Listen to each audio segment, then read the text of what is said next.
apakah anak kecil yang baru lahir sudah ada NIK ini langsung bayar pajak atau gimana Pak? Iya.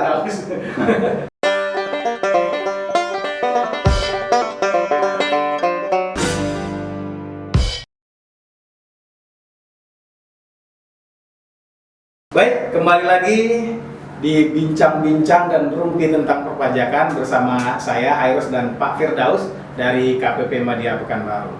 Baik, Pak Firdaus, kita tadi udah bicara macam-macam nih, NIK dan NPWP format baru PMK 112 yang berlaku dari tahun ini, kemudian berlakunya format baru mulai 1 Januari 2024. Ya. Nah, sekarang apa yang akan dilakukan oleh pihak DJP dan kemudian kawan pajak harus ngapain? Ya. Oke, bisa dibantu Pak Firdaus? Ya, jadi untuk saat ini secara sistem seperti mana kita sebutkan tadi, DJP coba memadankan datanya. Ya. Dan dalam hal terdapat data yang belum valid, maka DJP melakukan namanya klarifikasi. Klarifikasi. Nah, di klarifikasi inilah nanti akan dikirimkan di DJP online masing-masing wajib pajak. Nah, kawan pajak ketika melihat data di sana status belum valid dapat melakukan validasi dan mengisi dengan data sebenarnya agar perubahan data ini tidak nanti menjadi kendala di 1 Januari karena batas mutakhir data itu 31 Desember 2023. Demikian. Untuk validasinya sebenarnya gampang ya, karena sekarang udah ada DJP online, jadi melalui DJP online aja nih. Nah, demikian. Nah, Pak Firdaus, ini kan ada apa tadi ya, validasi di DJP online. Ini mungkin barangkali ada kawan pajak yang masih asing ya, atau bahkan lupa barangkali cara ininya ya. Mungkin bisa dibantu cara mengupdate atau validasi NIK di DJP online tadi. Silakan. Jadi validasi NIK di DJP online itu mungkin kalau kawan pajak yang sudah biasa ya menggunakan DJP online sangat gampang, masuk ke DJP online, masuk ke NPWP dan masukkan password. Nah, ketika sudah masuk ke dalam akunnya, tentunya masuk ke profil. Ya. Masuk ke profil, cek data utama kita, input NIK kita, cek data lainnya. NIK udah oke. Habis itu cek data lainnya, kemudian selanjutnya nanti ada lagi tuh tab selanjutnya cek data clue. Nah, kita sesuaikan dengan clue sebenarnya. Selanjutnya adalah cek data keluarga. Nah, ini di bagian sini mungkin ada penginputan NIK juga, nomor kakak, NIK untuk anggota keluarga. Kemudian setelah semuanya kita input, tinggal klik ubah profil. Sebenarnya nggak susah ya sebenarnya ya. Tabnya udah jelas apa saja data yang belum valid. Jadi ada warning yang merupakan klarifikasi dari DJP. Gitu. Kawan pajak, tadi Pak Firdaus sudah menyampaikan sedikit tuh tentang bagaimana cara validasi di DJP online. Ya. Nah, terus untuk WP baru harus bagaimana nih Pak Firdaus? Oh, WP baru dari PMK 112 nanti akan diatur bahwa untuk WP OP penduduk. Nah, kita OP penduduk ya, WP OP penduduk itu nanti ketika dia mendaftarkan diri itu NIK-nya akan kita validasi langsung. Langsung divalidasi. Ya, validasi agar di 1 Januari 2024 dia dapat menggunakan langsung. Dan ini diberikan juga nih PMP 15 digit nih. Tapi tetap dapat yang ya, karena untuk dapat menggunakan layanan-layanan di DJP. Jadi 15 digit tetap kita berikan sebagai peralihan sih sebenarnya ini. Peralihan nanti start 1 Januari NIK sudah bisa kita gunakan gitu ya. Kemudian untuk badan, instansi dan orang pribadi non penduduk kita langsung berikan NPWP 16 digit. Untuk yang ya, Januari tadi ya. dengan PMK-nya ya, jadi sudah bisa running 16 digit. Nah, untuk WP cabang kita berikan langsung juga NIDKU tadi, nomor identitas tempat kita usaha. Namun harus diingat NIDKU ini dapat kita gunakan di 1 Januari dari 1 Januari ya. Jadi tetap nanti sama seperti tadi OP penduduk kita berikan juga NPWP 15 digit. Ini sebenarnya menjaga agar kawan pajak ini nggak kesusahan, ada masalah nanti NIK-nya belum aktif atau gimana, kita tetap berikan dulu NPWP yang 15 digit gitu. Baik Pak Firdaus. Nah, mungkin bisa kembali Pak Firdaus bantu untuk mengingatkan kepada kawan pajak, NPWP format lama sampai kapan bisa digunakan? Iya, kita sebutkan tadi beberapa kali ya. Iya, benar. Formatnya masih dapat kawan pajak gunakan di 31 sampai dengan 31 Desember 2023. Jadi masih ada setahun lagi lah ya. Masih ada setahun lagi untuk menggunakannya, dan mudah-mudahan peralihannya smooth. Kita menggunakan format yang baru di tahun 2024. Ya, baik kawan pajak, tadi Pak Firdaus sekali lagi mengingatkan kapan terakhir NPWP format baru bisa digunakan. Jadi dari sekarang sampai dengan 31 Desember 2023 masih bisa digunakan, dan mulai 1 Januari 2024 menggunakan format yang baru. Nah, tapi untuk yang WPWP lama jangan lupa untuk di-update atau divalidasi dari DJP online. Nah, bagaimana sih tadi sudah dijelaskan Pak Firdaus, namun akan kita sedikit kasih cuplikan setelah ini, tayangan berikut ini mohon diperhatikan lagi ya. Baik, silakan. Selamat datang di tutorial login www.pajak.go.id menggunakan NIK 16 digit bagi wajib pajak orang pribadi. Berdasarkan Peraturan Menteri Keuangan Nomor 112 Tahun 2022, terhitung mulai 14 Juli 2022 terdapat 3 format NPWP sebagai berikut. Pada periode 14 Juli 2022 sampai dengan 31 Desember 2023, NPWP format baru masih digunakan secara terbatas. Selanjutnya, mulai 1 Januari 2024, NPWP format baru diterapkan secara menyeluruh pada layanan administrasi perpajakan. Berikut tahapan login pada www.pajak.go.id menggunakan NIK 16 digit. Pertama, buka situs www.pajak.go.id pada browser Anda, lalu tekan login. Kedua, masukkan 16 digit NIK sesuai KTP, gunakan kata sandi yang sesuai, masukkan kode keamanan yang tersedia, dan akhiri dengan klik login. Jika data yang Anda masukkan benar, pada layar akan muncul dashboard profil Anda. Selamat! Login menggunakan NIK 16 digit berhasil dilakukan. Lalu bagaimana jika Anda belum dapat melakukan login menggunakan NIK? Lakukan tahapan sebagai berikut.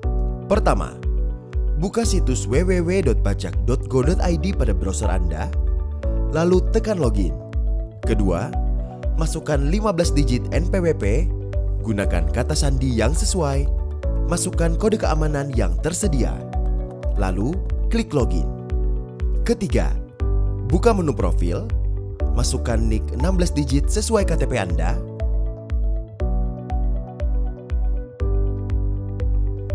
cek validitas NIK, lalu klik ubah profil.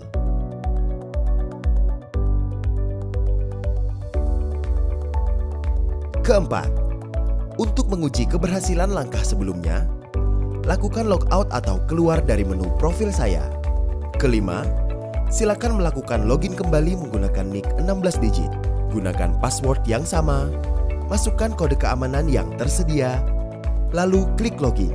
Keenam, apabila NIK Anda telah tercantum pada menu profil, maka NIK telah terupdate dan dapat digunakan pada www.pajak.go.id. Segera lakukan pemutakhiran data secara mandiri dengan memeriksa dan melengkapi data profil Anda.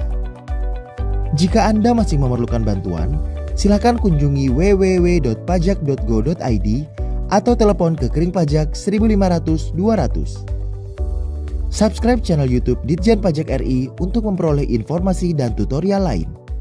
Pajak kuat, Indonesia maju. Nah, tadi kawan pajak sekalian sudah menyaksikan sedikit tayangan bagaimana tadi penjelasan Pak Firdaus terkait dengan validasi NPWP ya. Nah, kemudian tadi kita juga sudah kasih cuplikan tayangan sedikit tentang cara validasi NPWP bagi yang WPWP lama di laman DJP online. Nah, Pak Firdaus, sebenarnya NIK ini sebagai NPWP manfaatnya bagaimana sih? Kalau bicara manfaat ya, Iya, benar. wah, sangat besar ya. manfaat NIK sebagai NPWP. Makanya pemerintah dari awal itu sudah bicara satu data, terus sekarang ngomongin NIK. Ya. Jadi dengan kita menggunakan NIK, pertama tentunya masyarakat tidak perlu mempunyai banyak nomor identitas. Gitu.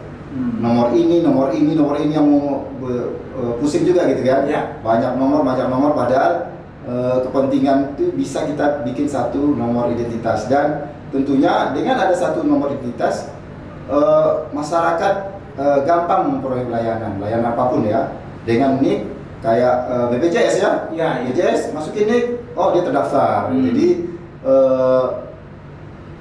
menjadi kemudahan lah bagi wajib pajak dalam peroleh layanan dari pemerintah. Kemudian dengan NIK tentunya data-data itu terkumpul dengan rapi gitu. Semua dengan NIK, ada kode unik, dan dengan adanya data yang baik tentunya pemerintah bagus juga nanti keputusan yang tepat gitu dengan data-data yang dimiliki.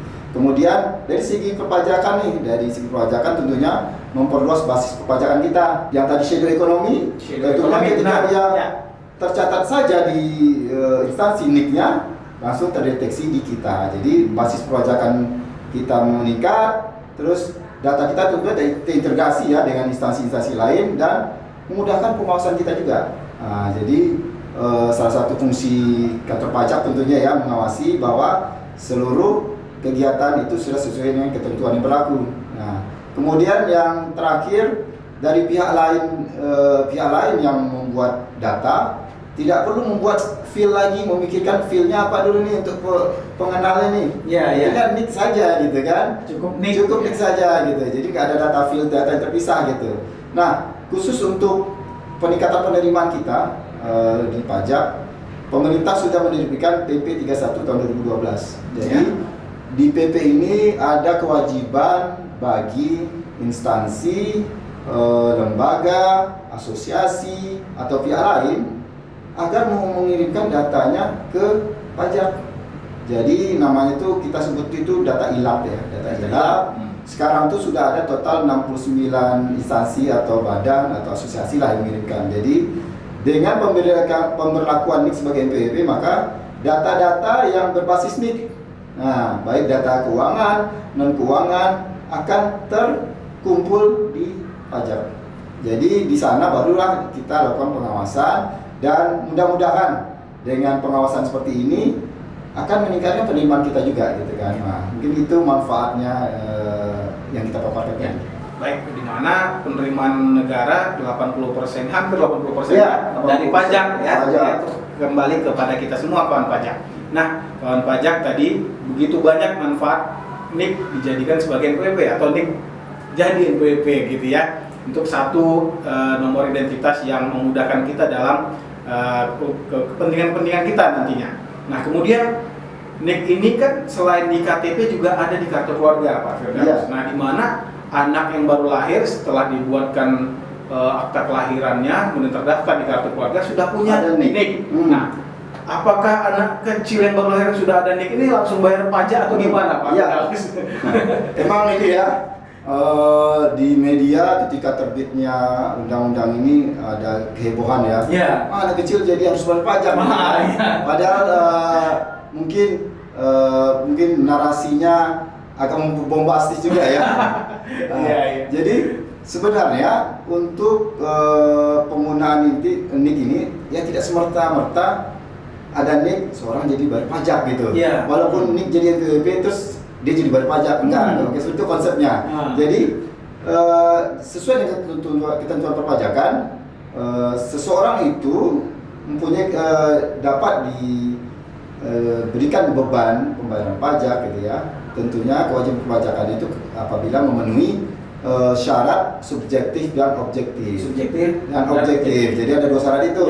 Nah, tentunya apabila bayi lahir dapat NIK, sudah ada syarat subjektifnya terpenuhi nih. Kenapa? Karena dia ada NIK dan warga negara penduduk gitu ya, penduduk. Namun ada syarat objektif. Nah, ini yang sering dilupakan sama teman-teman kawan pajak yang ini ya, yang mungkin di medsos kita sering berita-berita hoak ya sering muncul ya. Jadi apabila wajib orang pribadi atau bayi memenuhi syarat objektif, tentu objektifnya belum, karena dia belum punya penghasilan. Ya benar. Syarat objektif adalah penghasilan tentunya kan. Nah, kalau tidak ada penghasilan apa yang pajakin kan gitu kan. Nah, tentunya seseorang dikenakan pajak apabila ada penghasilan yang dia hasilkan gitu. Dan itu pun sebagai catatan, walaupun dia punya penghasilan, namun tidak semerta-merta juga langsung pajak juga ya. Kita punya namanya penghasilan tidak kena pajak. Nah, batasan PTKP itulah yang nanti jadi batasan kita. Mungkin untuk batasan sekarang untuk seorang jomblo mungkin 54 juta. 54 juta jomblo ya. Iya, 54 juta lumayan besar kan. Nah, kemudian taruhlah dia bukan pegawai, dia punya usaha. Nah, ada lagi dari pemerintah pengaturan, dia tidak akan bayar pajak apabila omsetnya masih di bawah 500 juta. Masih ada lagi. Jadi dia UMKM, terus omsetnya masih 500 juta, tentunya tidak masuk, masih di bawah batas yang dikenakan pajak. Jadi memang agak bombastis ya yang kita kemarin di media. Dan apapun, walaupun dia melebihi 500 juta misalnya kan, dan ketika dia melebihi 500 juta, pajak dikenakan pun sangat kecil, 0,5. 0,5. Ya, yang biasa kita sebut PP 23, PP 46 gitu, seperti itu. Ya, jadi kawan pajak seperti dijelaskan Pak Firdaus tadi, yang punya penghasilan saja belum tentu kena pajak dengan aturan yang berlaku ya. Apalagi yang belum punya penghasilan, konon anak bayi yang baru lahir. Nah, seperti itu. Jadi kawan pajak jangan langsung buat framing ya gitu. Itu pentingnya. Baik, tadi kita sudah bicara tentang SIN, Single Identity Number, ada juga shadow economy, kemudian NIK jadi NPWP, kemudian bagaimana cara update-nya, mulai berlakunya kapan. Nah, kira-kira nih Pak Firdaus bisa nggak dikasih kesimpulan dari bincang-bincang atau rumpi kita pada hari ini? Baik, mungkin kita simpulkan ya dari bincang-bincang kita tadi, penerapan SIN yang merupakan kita terapkan dengan adanya NIK KGPWP itu akan membentuk optimalisasi penerimaan pajak kita. Tentunya dengan penerimaan pajak yang bagus, tentunya secara fiskal kita punya kemandirian fiskal, tidak tergantung sama utang yang memberatkan anak cucu kita. Nah, kemudian penerapan NIK sebagai NPWP ini merupakan sebuah keniscayaan. Jadi ini mau nggak mau tetap harus dilakukan, karena di kedepannya nanti tentunya dengan teknologi semua orang pasti ada namanya data sih, metadata, pokoknya big data gitu kan. Apa ya kode uniknya adalah NIK gitu. Jadi yang terakhir kita dapat simpulkan penggunaan ini merupakan bentuk perbaikan layanan kita, yang merupakan bagian reformasi yang sedang dilakukan oleh DJP. Jadi kawan pajak ya, jangan khawatir, ini merupakan bentuk layanan ketika NIK menjadi PWP. Insya Allah layanan perpajakan yang dibalut oleh reformasi perpajakan yang sedang berjalan itu akan lebih baik. Mungkin seperti itulah kesimpulan kita pada kesempatan hari ini. Baik, kawan pajak, seperti yang disampaikan Pak Firdaus tadi, kesimpulan kita pada hari ini, harapannya NIK menjadi NPWP akan membawa kita menjadi lebih baik ya, lebih mudah urusan-urusan kita, kemudian pelayanan perpajakan semakin baik, kemudian database perpajakan juga semakin baik, sehingga penerimaan perpajakan semakin meningkat, sehingga juga penerimaan negara juga semakin meningkat. Harapannya juga nanti ke depannya kita tidak perlu ada pinjaman-pinjaman lagi dan lain-lainnya. Nah, kawan pajak sekalian, kita rasa sudah cukup ya pada hari ini bincang-bincang dan rumpi kita. Saya Hairul Suri bersama Pak Firdaus. Assalamualaikum warahmatullahi wabarakatuh.